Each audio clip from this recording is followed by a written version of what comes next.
Hey this is me Bhushan Patil back with the new video. और आज हम लेकर आए हैं एक ज़बरदस्त एडवेंचर। जी हाँ, हमारी अमरनाथ यात्रा की ट्रैकिंग शुरू हो चुकी है। तो चलिए इस सुंदर, थकाऊ लेकिन आध्यात्मिक सफ़र की शुरुआत करते हैं। हमने सुबह सुबह अपने ट्रैक की शुरुआत की। बैग्स हमने पिट्टू को दे दी, यानी वो व्यक्ति जो यात्रियों की बैग्स उठाकर आगे ले जाता है। उसके लिए अलग से चार्ज देना पड़ता है। वहाँ घोड़े भी मौजूद थे जिन पर बैठकर आप ट्रैक कर सकते हैं या अपना सामान रखवा सकते हैं।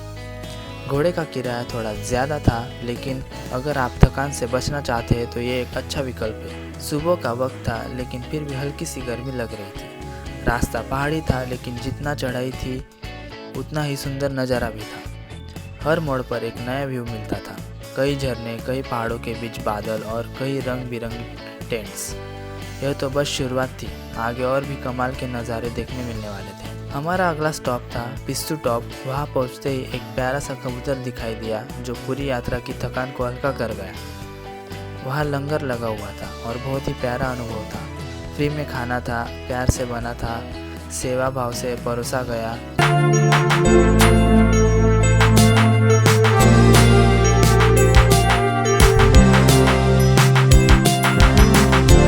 हमने थोड़ा नाश्ता किया और फिर निकल पड़े।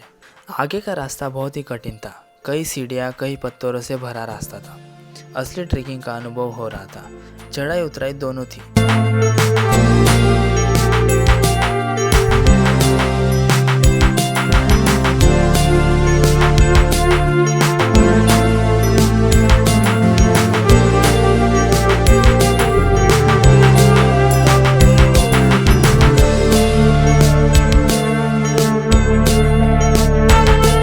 रास्ते में अचानक हल्की बारिश शुरू हो गई। हमारे पास रेनकोट था, लेकिन वो हमारे बैग में रह गया था और वो बैग पिट्टू लेके चला गया था। मजबूरी में हमें 100 रुपये का नया रेनकोट लेना पड़ा। फिर हम पहुँचे जोजीपाल, जहाँ फिर से लंगर मिला। गर्म खाना, चाय और सब कुछ फ्री। वहाँ से लंगर किया और फिर निकल पड़े आगे की ट्रैकिंग के लिए।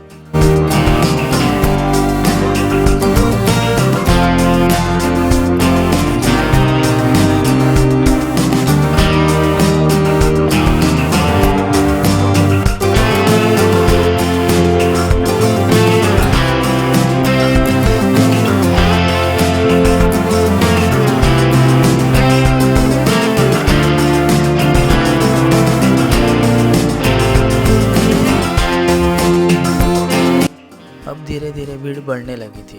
रास्ते में कई लोग दिखे, बुजुर्ग, बच्चे, जवान, सब शिव भक्ति में लीन थे। चारों तरफ बर्फ थी। कुछ जगहों पर बर्फ की चादर बिछी हुई थी। कई झरने रास्ते में पड़े और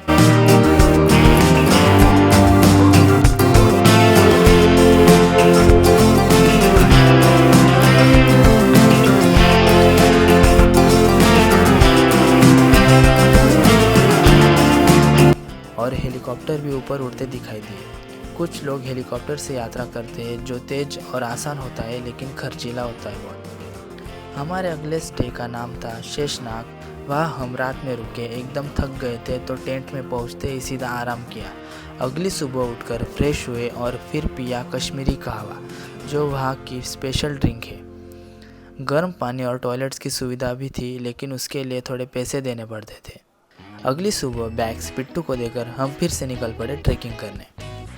रास्ते में छोटे छोटे रेस्ट पॉइंट्स थे।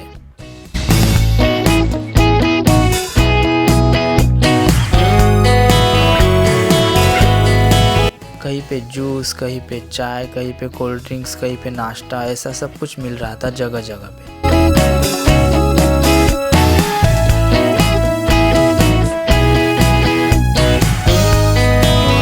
एक जगह फ्री फुट मसाज की भी सुविधा दी गई थी।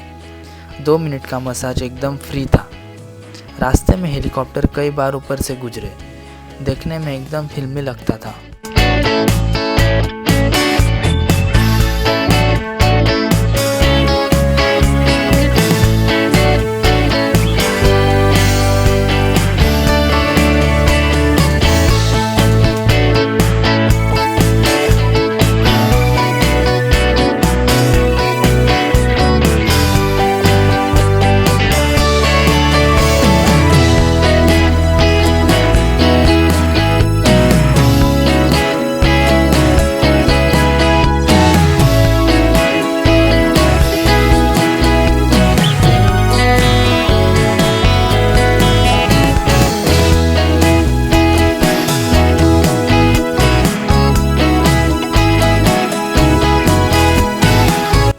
चलते चलते हम पहुंच गए पंचतरनी, जहां हमारा आखिरी स्टे था। टेंट अच्छे थे और वहाँ एक हेलीपैड भी था। कई लोग हेलीकॉप्टर देखने में ही मगन रह गए। वहाँ बहुत ठंड थी तो हमने जैकेट और गर्म कपड़े पहन लिए। थकान बहुत थी तो थोड़ा आराम किया। अगली सुबह हम निकल पड़े अमरनाथ गुफा की ओर। वहाँ पहुँचते ही बैग्स एक टेंट में रख दिए और फ़ोन भी जमा कर दिया, क्योंकि आगे मोबाइल अलाउड नहीं था। दर्शन का अनुभव एकदम अलौकिक था। गुफा में जैसे शिवजी, माता पार्वती और गणेश जी साक्षात मौजूद हो। वहाँ की पॉजिटिव एनर्जी को शब्दों में बयां नहीं किया जा सकता।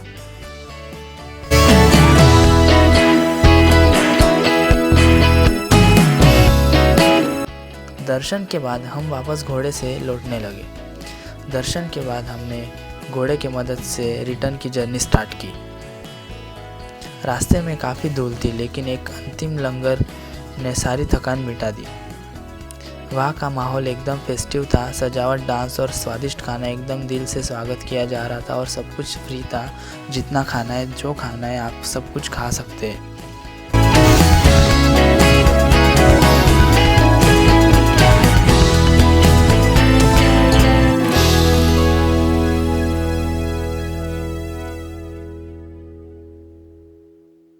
फिर हम पहुंच गए जम्मू, जहाँ से हमारी वापसी की ट्रेन थी। एक दिन का स्टे किया, एक मंदिर में दर्शन किया और फिर अगली सुबह जम्मू रेलवे स्टेशन पहुंचे। ये यात्रा जीवन भर याद रहने वाली है। ऐसी ये यात्रा थी, बहुत ही बढ़िया। तो दोस्तों, कैसी लगी यात्रा? हमारे लिए तो ये लाइफ टाइम एक्सपीरियंस था। अगर आपको भी ये वीडियो पसंद आया हो तो लाइक करो, शेयर करो और कमेंट करके ज़रूर बताना कि कैसा लगा वीडियो।